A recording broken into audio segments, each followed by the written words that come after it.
Do you love movies? So do I. What's up, y'all? It's KB, and I love movies, inviting you to listen to The Conversation, a film podcast where passion meets perspective and opinion. From the old school to the new, I invite a guest on to discuss the movies that thrill us, challenge us, break our hearts, or even blow our minds. There's always new episodes dropping wherever you get your podcasts. So join the conversation. We don't just watch movies. We love talking about them too. The Conversation with KB Loves Movies, a part of Someone's Favorite Productions podcast network. Hey, this is Jason Kleberg from the Force 5 podcast, a show that forces a guest to come up with a movie-themed top 5 list topic, and then we reveal our picks on air. Top 5 heist films, top 5 tearjerkers, top 5 movie dogs. Every show you'll be asking yourself, what would be on my list? Guests include directors, screenwriters, actors, podcasters, musicians, authors, and even a professional wrestler. Subscribe to the Force 5 podcast, and you won't just be a listener, you'll be a list nerd. The Force 5 podcast, available wherever you're listening now. Hello, this is Mark Bigley, the host of Wake Up Heavy, Recollections of... And yes, I am indulging my longtime fascination with Devo once again for a full episode here, a special episode. But instead of trying to recall my hazy, distant memories, I have contacted Michael Pilmer of Devo Obsesso, of Club Devo. So we sat down and talked about how he turned his obsession into an actual job with the band, and numerous other things that have happened over his 50-something years. Michael also supplied the music for this episode that is playing way down in the mix. That is his band Silica Gel. So, without further ado, after these couple of ads from friends of the show, enjoy the interview. Here's what some people are saying about the Projection Booth podcast. The Projection Booth is single-handedly the greatest film podcast you could ever listen to or could possibly want. Top notch. 5 stars. This has quickly become one of my favorite film-related podcasts. Always interesting. A completely unpretentious yet fully comprehensive look at films from all genres. The Projection Booth podcast, with new episodes available every week at projectionboothpodcast.com. Greetings. Are you a fan of monsters, galactic misfits, and mutant weirdos? Are you a collector or an enthusiast? Do you like toy photography, dioramas, Masters of the Universe, or Star Wars? If so, I encourage you to follow Skelevator on YouTube, Instagram, and or Facebook. Just type Skelevator, S-K-E-L-E space V-A-D-E-R, Skelevator, into your YouTube, IG, or Facebook search engines, and you'll find me. Join the geeky freakout today. Become a friend of Skelevator. Also, I have a special offer for Wake Up Heavy listeners. If you find Skelevator, subscribe, follow, like one photo or video, send me a message that says these words: I found you through the Wake Up Heavy podcast. Then I'll mail you a Skelevator treat. Join the fun today. I thought it might be nice for people like me, at least, who maybe don't know a whole lot about your background, to get some of that history first, when and where you grew up and things like that. I guess the Cliff Notes version is I was born in Ohio, right outside of the Akron-Kent State area, in a place called Stowe, Ohio. That was in 1967. My parents worked in the rubber factories. I was a child of the KISS Army. Ended up moving out of Ohio because all the rubber factories closed down at the end of the 70s. So by 1978, I was in North Carolina because my parents were searching for the new, goose laid in the golden egg, the new factories, the new jobs. That never happened. But so my parents got divorced pretty soon after we moved to North Carolina. My dad moved back to Ohio. My mom stayed in North Carolina with me. And then I discovered Devo in 1980 with their song Whip It. After I found out they were from Ohio, I felt kind of cheated. I felt like, wow, I grew up right next to where these guys were from, and I never knew about them until I moved out of Ohio. So now I've got some catching up to do. So that's when I became a really big fan. About 10 years after I moved to North Carolina in 1988, I saw Devo for the first time live on their Total Devo tour. And I became a really kind of rabid collector at that point because I met other Devo fans at that show who were of similar mindset. And they hipped me to all these things that I didn't know existed. Bootleg shows on cassette and different pressings of vinyl and all this stuff that I really didn't think about until that point. So then I became a really big collector, and fast forward a few years down the line, I'm in college.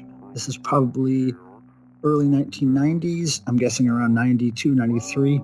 And I was home sick. I lived in a house, in kind of a party house with 5 or 6 other guys. I had my own little room.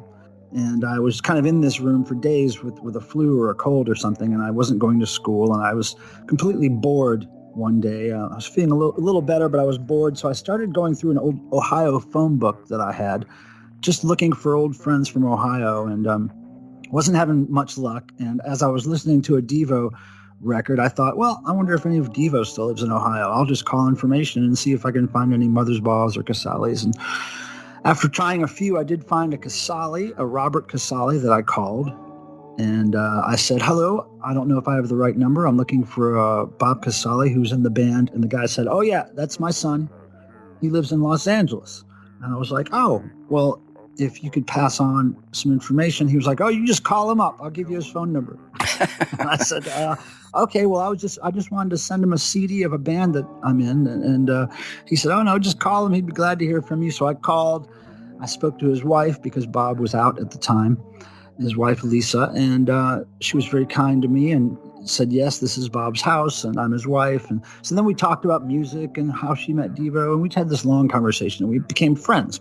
Eventually, I was able to get the CD of my band, Silica Gel, to Bob for his review, and he got back to me. And the first time we went out to Los Angeles to visit Bob and Lisa Casali, they invited us to stay in their guest room, and my girlfriend and I at the time were screen printers, and we kind of used money that we had made screen printing various shirts here in North Carolina to pay for that first trip to Los Angeles. So that's how it all started, and then they introduced me to the rest of the band. It just became a thing after that. It became a big, huge part of my life. That's amazing. That's a great story. It's kind of the Cliff Notes version, but... What was it, though, that struck you about the Whip It video? Because that was my first experience as well, and I'm sure a lot of people our age, that was their introduction. I'm a couple years younger than you, so I missed out on the first 2 albums, hearing anything about them, or, maybe I heard I Can't Get No Satisfaction at some point, their version. But it really was Whip It that, for, I guess, Gen Xers kind of blew them up for a lot of people. What was it about the video that struck you? Most people my age that I knew who are Devo fans discovered Devo through Saturday Night Live, were able to see them years before me. And I just was never in the right spot at the right time. I never hung out with the right group of people who to know that kind of thing. So yeah, I didn't hear about Devo until 1980 when that song was played on the radio or I saw it on TV. I can't remember exactly how it went down, but I think it really struck me when I saw what they looked like, because being a fan of Kiss and a devoted member of the Kiss Army for the first 10 years of my life, I really was into the fact that Devo had a look, they had costumes. It seemed like they had a little more to offer than most bands, which is what I liked about Kiss. But now Devo's lyrics, and this is after I was pulled into the Whip It video because of their look. And of course the sound was totally new to me. But when I discovered their lyrics and what they were singing about, that's what really made it apparent to me that they were going to be my favorite band. And it just became more apparent as the years went on, as I kind of realized how much their lyrics impacted me. Their lyrics, for me, were the first band I ever heard deal with warning people against religion, authority figures, government, the man, the ninnies and the twits, and professed that we were through being cool. And for nerds like me who got picked on a lot in school, that was a battle cry for me. Like, it meant so much, their words of wisdom, and they still resonate with me. That was the hook for me was the look of that video, even just beside the energy domes, which really intrigued me. And I remember having a lot of fun looking at albums at record stores, albums that I would never buy. But the Devo stuff was, the design element was so intriguing. And then you get an album, there's all this stuff inside, and they're all wearing the same thing. And I guess my only experience was like maybe early 60s groups who wore the same suit on the stage. Even their instruments on that inner sleeve of the first album didn't look like any other instruments. And that was the stuff that really hooked me in. And then, yeah, a lot of the lyrics totally went over my head. You know, I was, I guess, 11 and 12 when I really started to get into them. And I didn't understand what was going on. The lyrics, to me, were really relevant to me when I was 10, 11, 12, because I was dealing with a lot of Catholic damage. I had gone to a private Catholic school from, I guess, kindergarten through fourth grade or whatever it was. I think the reason my parents sent me there is because we were in a low-income neighborhood, and I think we got some kind of special treatment or special because we lived really close to the school. So nobody else in my family, my brother and my sister who are older than me, nobody else went to private Catholic school. I think my parents put me there because I was a hyperactive child. I probably got free tuition or something, and so they just put me in this school down the street. But being there, you know, as I say, I had this Catholic damage, and I was always fighting with this idea of religion and God and sin and saying your prayers and asking for forgiveness every Thursday at church, and I just couldn't make sense of it. And so when Devo started talking about all this stuff and some of their imagery in the videos I saw was commenting on this Catholicism, and I just thought, wow, you know, this was before I discovered punk rock and their lyrics I've been into heavy metal for many years, but the lyrics of Devo were so striking to me, and Devo has referred to themselves as the thinking man's Kiss, which totally makes sense to me, because that's what drew me in, was their costuming, the fact that they had really cool stuff inside their albums. That was all very Kiss-tastic stuff to me, you know. So, but yeah, it was apparent to me that they were different, and they spoke to me on a level that no other band had. Were you ever, speaking of all the stuff in the albums, and I mention a little bit my history with Devo on a recent episode of my own show, and you know, I got the first 3 albums kind of all in one group on a birthday, I believe, in 1981, and those catalogs just absolutely fascinated me. I never joined Club Devo, though. Did you? I think I tried to. I think I tried to join the club, and I think I ordered a few things, but I think I only got one of the few things I ordered, or they substituted something that I ordered for something else. Anyway, I got one Shout sweatshirt, but I think I ordered a bunch more stuff that never came. And that it was famously mismanaged, Club Devo, way back then. A lot of people got screwed by Club Devo. And in fact, when I first started working for Devo and getting paid for it, one of the first things I brought up to Jerry was, look, Jerry, I want to start Club Devo again as a membership club, and I want to make sure I keep track of every single person who joins. I want to keep track of their membership number, their email, all this stuff. And I just want to make it a lifetime membership kind of thing from now on. And I said, I'd be glad to invest all my own money into making the packaging and all this stuff, as long as I can make that money back plus a little profit. And he was like, yeah, just if you run it, you can make all the money you can off of it. He said, I know it's not a profit-making scenario, this Club Devo thing, so you just do what you want to do. So that's when I started managing Club Devo again, and that's when I started getting more into like making sure that merchandise was done correctly and shipped out to customers. And I just started trying to keep an eye on all that stuff, because I didn't want Devo to have the reputation that their, fan club sucked. So I thought it was partially my job to step in there and do that. I think I got the button, the Balloon Girl button, and 3D glasses. I may have ordered something else and it didn't show, but I never went out on a limb and ordered an energy dome or a yellow suit. Maybe it was being burned by the comic book ads, because I had been burned by them. Maybe that's what kept me from doing it, and now I'm retroactively glad I never ordered anything, because I would have been really disappointed if it had never showed up. Yeah, now I did join the KISS Army right off the bat. I still have my KISS Army kit and my KISS Army membership card, so I'm still a member. And is it a lifetime membership? It probably wasn't, but to me it is. It probably only lasted 3 days back then, your membership. But yeah, for me, it's lifetime. As you got older, how did your relationship with the music evolve? I mean, it really just was a constant love in my life. No matter what other kind of music I was getting into, I mean, I got into a lot of stuff in the 80s, a lot of heavy metal and rock, a lot of punk rock, a lot of industrial stuff. And I started bands based on those musical loves. But Devo was always a constant, and everybody knew me. You know, a lot of people have this story where they were the Devo fan of their circle of friends, and everybody knew that I loved Devo, and Devo was my favorite band, and it was just something I lived with all my life. So when I got a chance to see them live in 1988 in my hometown of Raleigh, I jumped at the chance and went there and had a great time, got pulled up on stage by the band during their last song and did a stage dive into the crowd, and then snuck back to the band's hotel, followed the road crew van back to the hotel, snuck in there, got to kind of meet Mark and Jerry briefly and hung out with the road crew. It was just a whole great thing, finally being able to see them in concert. I think I may have went off on a tangent there, but it was a perfect time.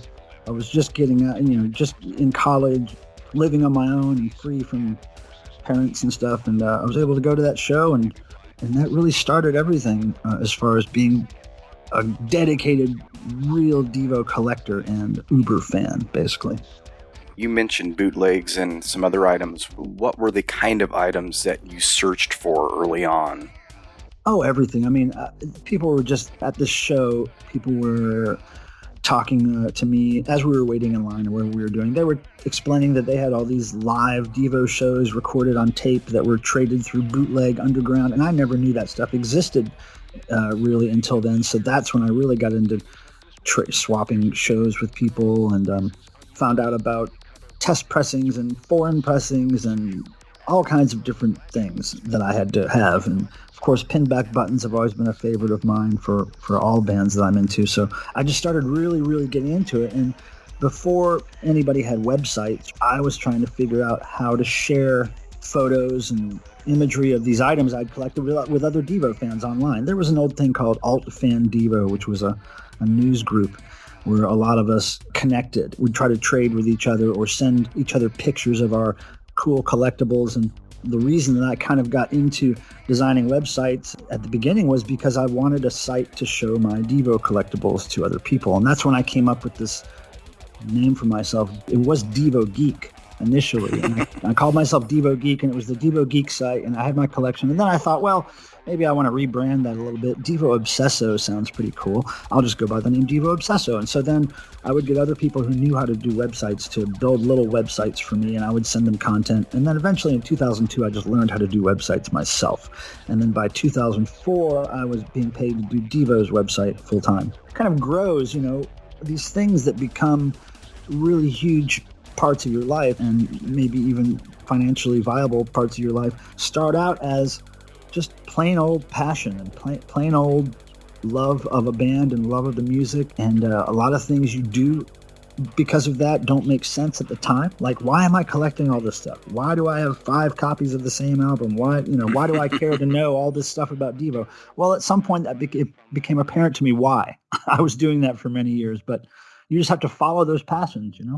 I think I actually must have discovered it not too long after you put your website out, though, because I hadn't been on Facebook for probably very long before that time. I probably did a search or something for Devo, and I remember going to Devo Obsesso early on in the early 2000s. It apparently had to have been shortly after you created it. Mm-hmm. And then eventually seeing Club Devo on Facebook and following it since then as well. Before Facebook, Devo was on MySpace. I actually ran their official MySpace page. And the only reason, really, and this sounds ridiculous, but it kind of is in line with Devo's aesthetic and their way of thinking. But the only reason that Devo really started a Facebook page, or that I started a Facebook page for Devo, was because a girl that I was dating, a very cute young goth chick that I was dating, who's still a good friend of mine. She convinced me that she was going to, she was moving from MySpace because it just wasn't cool anymore. And she was going to go over to Facebook. And if I wanted to keep in touch with her, the best thing to do was to go to Facebook. And I'm like, okay, I'll go start a Facebook page. And then I was like, all right, we'll start a Devo Facebook page. And then of course, MySpace became obsolete. And thank God for girls, They lead you the right way sometimes. It took me a while to migrate over there as well, so I totally relate to that. What was one of the rarest things you found early on before you started working for Devo? What was the item that you were able to track down? That's kind of a hard question, but I remember being really into collecting their vinyl bootleg albums, which a lot of times looked like, really homemade. They were just a basic blank white cardboard cover with maybe a piece of paper, a Xerox picture or something glued to the cover. And I was really intrigued by those things. And there was a lot of them out there during those days in the late 80s, very early 90s. When you go to record shows, you would find tons of Devo bootlegs, usually $10 each, $15, $20 each, sometimes cheaper. And so I would just try to pick up lots of those, all of them that I could. And there was one that I found called Devo Live in a Nudist Colony Near You or something like that. Something about Devo in a nudist colony. And I think there are only like 50 copies of it or, 20 copies of it or some asinine low number. And I got one of those, which is completely hard to find. So that was one of the early things I remember getting where I was like, wow, this is very limited and rare, and I'm so happy to have it. So bootleg vinyl, that's interesting because for me, bootlegs were always, cheap cassette tapes. Mm-hmm. So someone had to go through the trouble of pressing a vinyl record. That's interesting. A lot of people did. And what's weird is that a lot of the Devo vinyl bootlegs that came out at that time were basically the same 2 or 3 shows over and over again with different covers, different cover art. Mm-hmm. And I don't know why that was, but Devo was a very popular band to bootleg at one point. So you made the trip out to LA to visit Bob Casale, and was that the turning point of going from fan to basically employee of Devo? Was that the initial start of all that?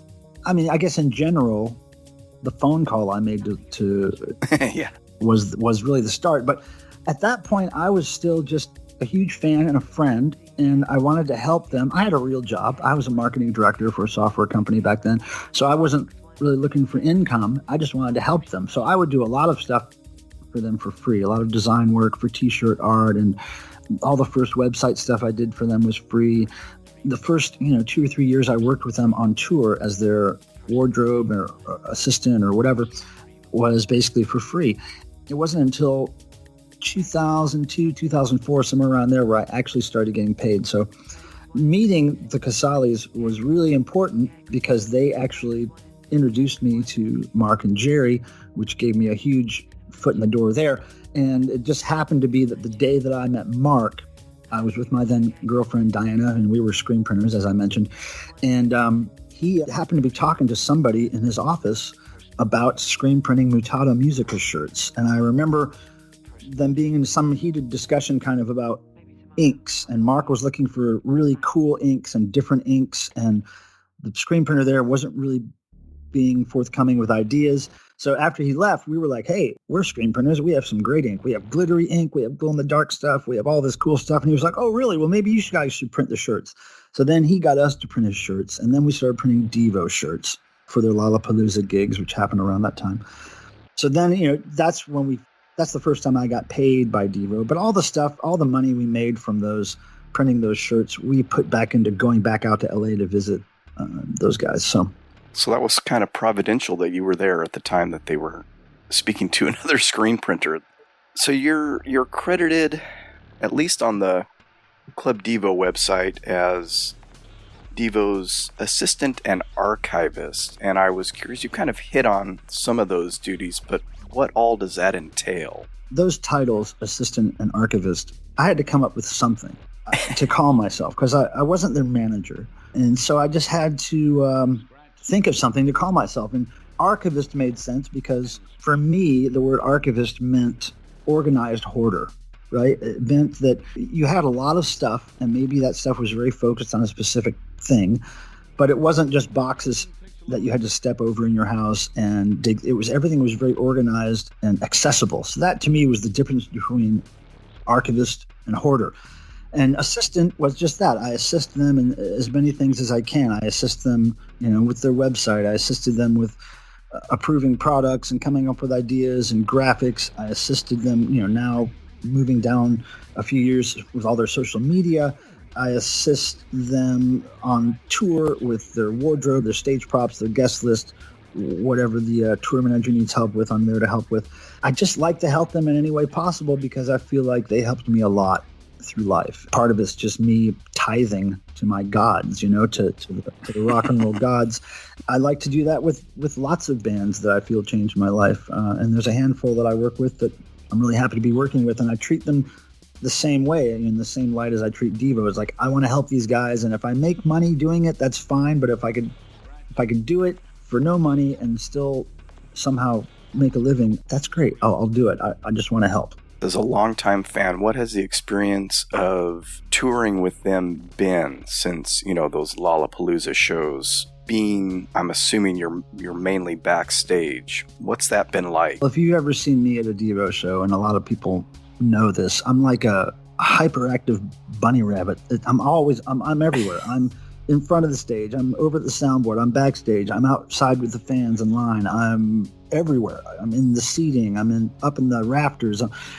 I just run around as much as I can, trying to take pictures and video and just document those events as much as I can. So it's a lot more than being backstage. But yeah, when I really got into the groove of touring with Devo, when we were doing, a couple of dozen shows, maybe in a tour, and it was just amazing. It was like I couldn't believe it was happening, especially when 2010 came around and Devo had released their first full new studio album in 20 years. And then I got to go on that tour with them. That was something that I always wanted to do, was actually go on a real tour where they were promoting a real new album. And they had backing as far as a label or whoever financially backing the tour, making tons of merch. It all happened, and I couldn't believe it. I just could not believe it. It was I still consider that to be a big miracle. That album came out, that it did so well, considering Warner Brothers kind of giving it a soft release is what they call it. Considering all that went on, it was just a huge success and a glorious time to be alive. I've seen on a few of your YouTube videos, you mentioned the art shows that you worked on with Mark Mothersbaugh. Yeah. I'm curious about that and about other Devo adjacent things that you've helped with. I know that Jerry has a winery. What other that aren't necessarily related to the band, but to the band members have you helped with? I remember those art shows. I never went to one, but I remember being very curious about them. Yeah, let me tell you how those started. In 2002, I was laid off from my marketing director job, which I had for years and years, 7 or 8 years or however long it was. And because of the dot-com fallout and 9/11 and all that stuff, I got laid off. And it was the first time I'd ever been laid off from a job in my life. I didn't know what to do. I was kind of depressed, and I was like, well, where do I go? Do I have to apply for jobs and stuff now? Because every job that I had gotten until that point, I basically got because I knew somebody or I had an in, or this software company hired me because my friend started it and he said, "You want to be a marketing director?" I said, "Okay." We did that for years. And so when I got laid off, I was just kind of in a pickle and didn't know what to do. So I reached out to Mark. We had just happened to have done one art show in 1999 in Florida that I helped put together with a guy named Jay Dellinger. Because of that, the success of that, I asked Mark to do a little art show in Raleigh. And this was before I got laid off. So we had been planning this art show in Raleigh for about a year, and he agreed to do it. And then right before the art show, I got laid off. We did the art show. It was a good success, sold everything. He came out to North Carolina for it, just a little hole-in-the-wall gallery. I called him a few days after. I was like, "So that was pretty good. We sold everything." He was like, "Yeah, that was nice." And I said, "Well, can we do this again?" He was like, "Well, maybe this could be a new job for you." He said, "How many shows can you book for me this year?" And I said, "I don't know. Let me get on it." So I dug into this magazine called Juxtapose, which was a really underground art magazine. Started contacting every little small gallery that put an ad in that magazine. Really pretty quickly booked a whole tour for 2003. First show being in Hawaii, Maui, Hawaii. It was a start of a lot of world traveling that I hadn't done really much of in my life. those art tours, those small gallery art tours, we did for 10 years. And I believe for most of those 10 years, I had an art show almost every weekend to go to. Wow. I was basically the host for the most part because Mark could not show up physically to hardly any of those events. So I would have to go and set the show up and host it and run sales and all that stuff. But it was amazing, and it was just always traveling somewhere and always doing exactly what I love to do, working with Mark's art and all these interesting people and getting to meet folks. And it was just such a cool time. But by 2012, I was heavily involved with touring with Devo because of their albums and their new album and their tours.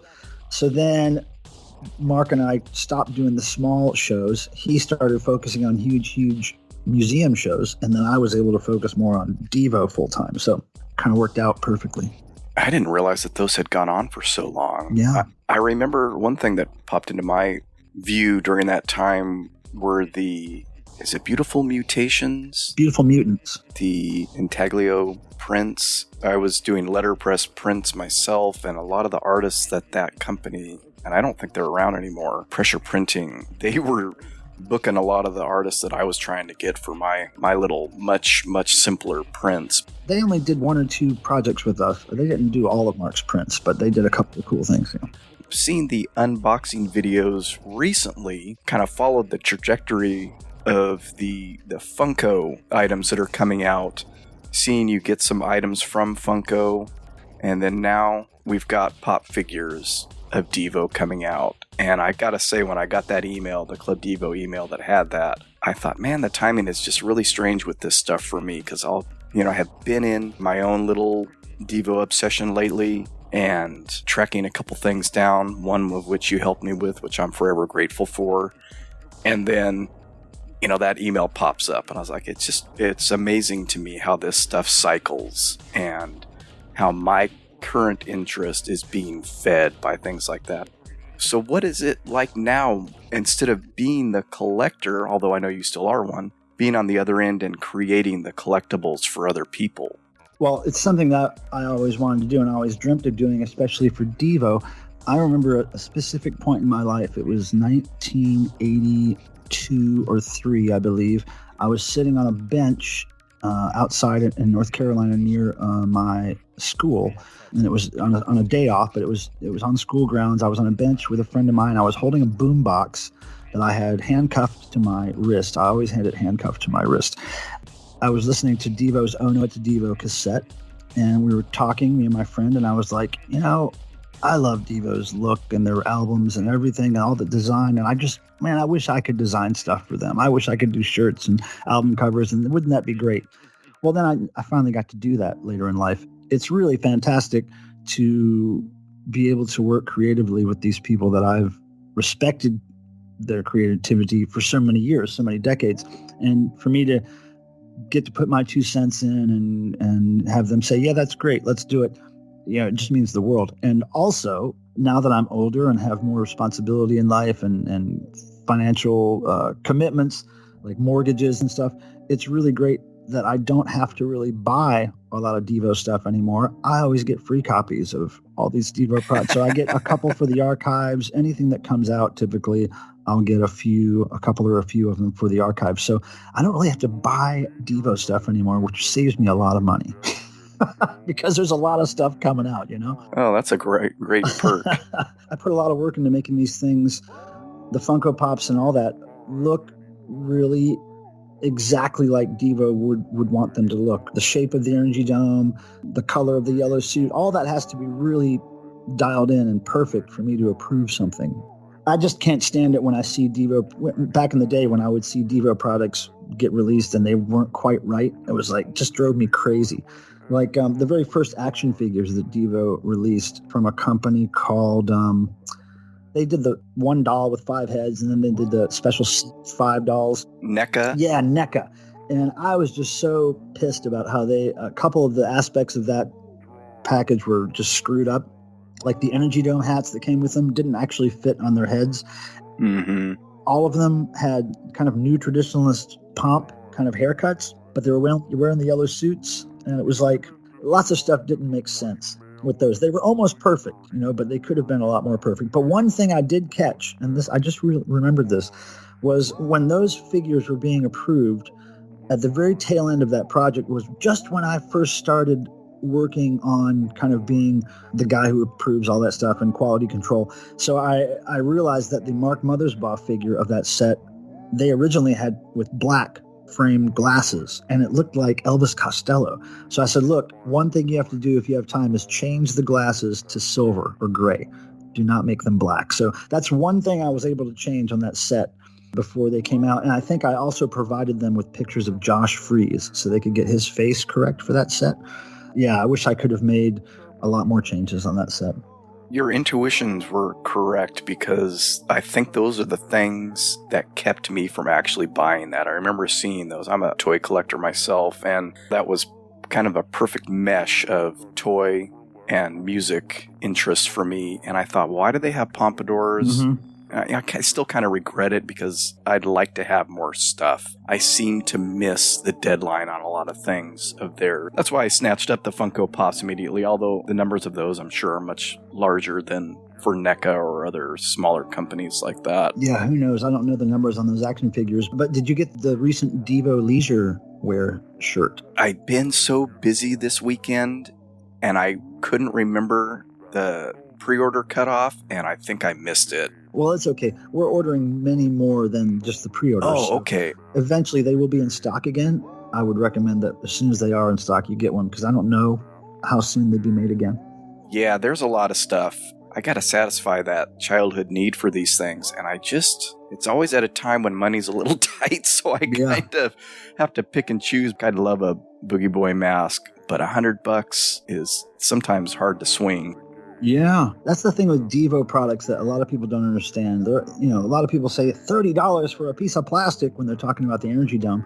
Well, what you have to understand about the Energy Dome is that, first of all, it's a limited niche market. So that means we never make a million Energy Domes or tens of thousands of Energy Domes. We order them in limited quantities because the audience is quite limited, and it is a custom-made item. It's not a stock item that you can just pick red, blue, or whatever color. You have to order the plastic. The plastic has to be mixed to the color specifications. Then the plastic has to be shipped overseas to our manufacturing company here in America, and then they pump them all out. Cost money for the mold, cost money for all this stuff. So people just don't understand the cost of things, and they think that you've got to figure a T-shirt these days, people pay $20, $25 for without even thinking about it. And those T-shirts probably cost anywhere from $5 to $7 to make. And it's the same deal with Energy Domes. Energy Domes probably cost $7, $8 to make each at this point, and we sell them for $30. So it's right in there in that price range that is typical for merchandise. It makes sense to me, and especially with plastics, and I understand that from following the vinyl scene for years, and you've got to lay out a pretty good chunk of money up front for molds, and that's why I was kind of surprised that the Turkey Monkey Bank never ended up having a second version. Well, it might still. That'd be awesome. We're still working on that. Now, sometimes these things take a long time, and especially something like that, which is such a weird item in such a niche market. I mean, if you think the Energy Dome's a niche market, that Turkey Monkey Piggy Bank is even more niche. Now, the company that made those is still in the plans to do a retail version of that. That would be slightly different, a slightly different color.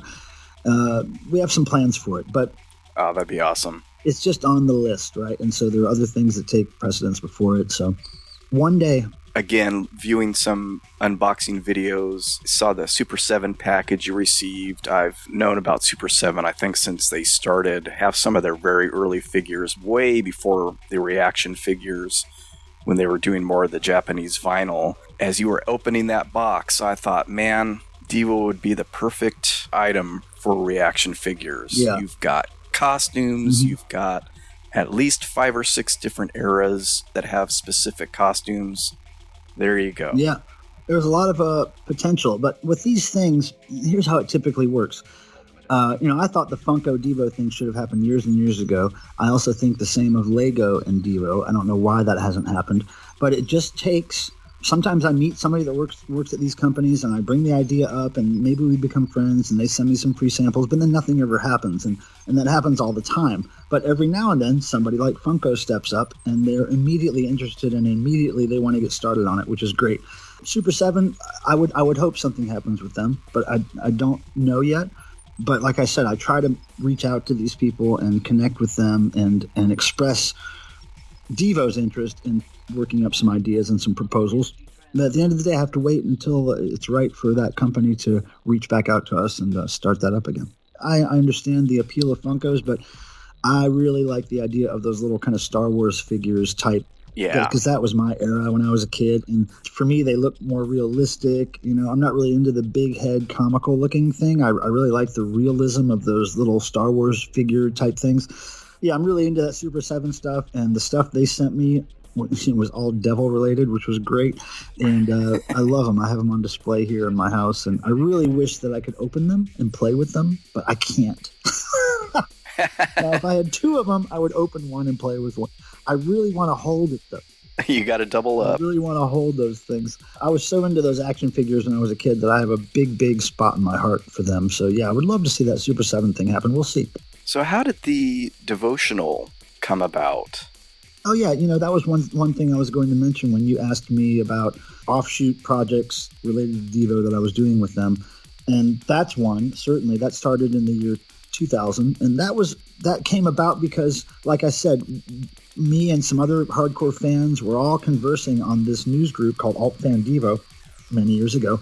We had become friends and tried to show each other our collections. And at the end of the day, we were like, we really have to figure out a way to get together in person to bring some of our collectibles. Maybe we could trade.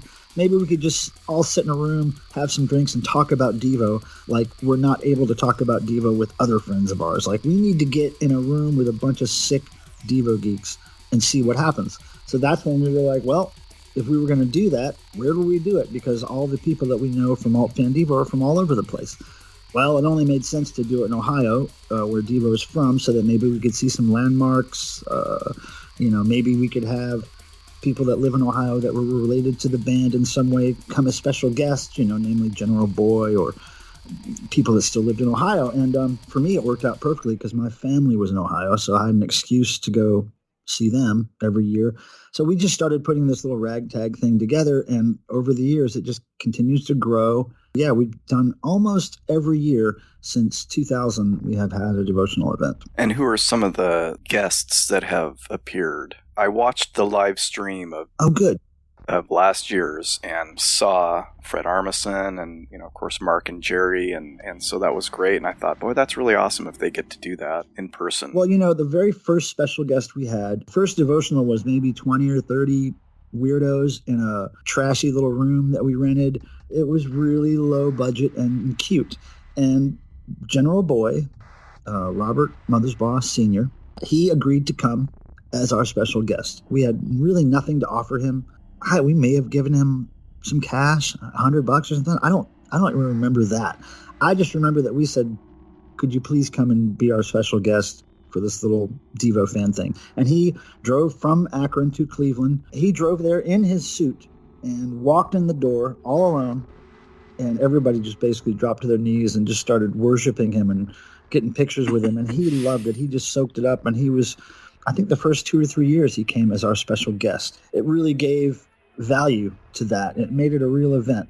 And then over the years, we had Jim Mothersbaugh as a special guest. We had Bob Mothersbaugh. We had Jerry. We had everybody except for Mark, really, as a physical special guest. We had David Kendrick. Lots of people have been there who have been related to Devo. We've had authors that wrote about Devo as special guests. We've had, just so many people. We had the woman who was in the Devo Whip It video who was getting her clothes whipped off. We had her as a special kind of on video, live video stream guest one year. So it's all over the place. We just try to grab at least 1 or 2 band members every year and then a variety of characters as guests. Well, hopefully you'll be able to do it live again this year. Yeah, we're hoping. It's scheduled for July right now. Realistically, we may have to push it to later in the year, which we'll have a backup date if needed. But we're just going to see what happens. Nobody knows. fingers crossed for that and all kinds of other events in our lives that need to happen. Well, I gotta say though, I was really happy with how that live devotional tribute stream went. I mean, we only had maybe a month to plan for that. I had some really great spuds come down and help me. Nick, who usually manages the devotional with me, came down from Philly. My friend Tim came down from Ohio. He usually helps me at devotionals. And our friend Jason, who lives in Texas, who's a fan who makes all of his own custom Devo costumes, like in particularly awesome detail, he came over too. And so the four of us somehow put that 4.5 hour long event together, and it ran fairly smoothly. I mean, as far as considering the problems we were having with microphones and cameras and lighting and all that stuff setting up, everything went so smoothly. And I was so happy that those guests, Fred Armisen and everybody showed up and gave a little bit of their time. Yeah, no, it was really great. And it's great for people like I would most likely never be able to attend one in person. I never would experience this otherwise. But something like this, it was nice for 1 year to be able to know, well, I can check this out. Well, you were talking about how timing has been perfect for you and your Devo fandom at this point, the timing of things coming out. Let me tell you how the timing of that live stream devotional worked out just miraculously.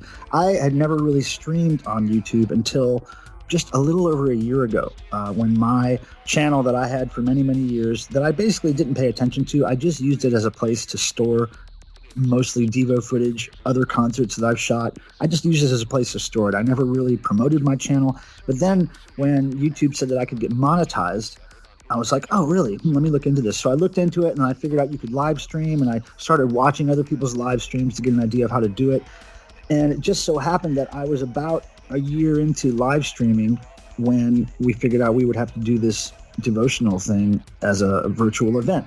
Nobody else that's involved with planning the devotional had a background in streaming or even knew how to do it really. So I just happened to be in a spot where I could say, okay, we can't let this year go by without giving some kind of tribute to our 20th anniversary. I refuse to let that happen. So why don't we just do it on my YouTube page? Like, that was our only option, but it just happened to be an option at that point in my life.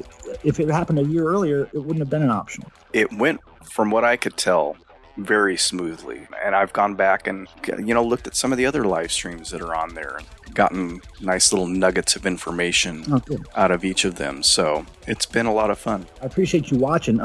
It has, obviously, some of my music-related jobs have shriveled up over this pandemic time here, but the YouTube thing is working for me. It's generating a tiny bit of income for me every month. I also do eBay, which is blowing up right now. A lot of people buying music-related stuff online since the pandemic started. Of course, Devo is very active right now with lots of new merchandise and reissues and things like that. So thank God those things are still working for me, because I was really afraid that the state of the music industry over the last year would have killed me financially, and I didn't know what I was going to do. But YouTube, thank you. Devo, thank you. And eBay, thank you. Yeah. Again, it's sometimes you don't realize the things that you have until they're taken away, and you still have to fulfill that need. So people find a way to satisfy that. And if it's going on eBay and buying music instead of seeing live shows, then hopefully you guys as producers can fill that need for people. You mentioned work for other bands, so I'm curious who else other than Devo you're working for. Another top favorite band of mine is this punk band from LA called the Dickies, and they were signed way back in the late 70s to A&M Records, and they're still going strong. They're putting out their final album either this year or next year. I've been a fan of them forever, since the 80s, saw them for the first time and met them for the first time in 1988. And then over the decades, I would see them wherever I could, usually on business trips to New York City or LA or somewhere. I would just happen upon a Dickie show. And then finally in 2009, 2010, when Devo was playing a punk rock bowling festival in Las Vegas, just so happens that The Damned were there, and the Dickies, a couple of the Dickies were there to see the Damned and Devo because they're big fans.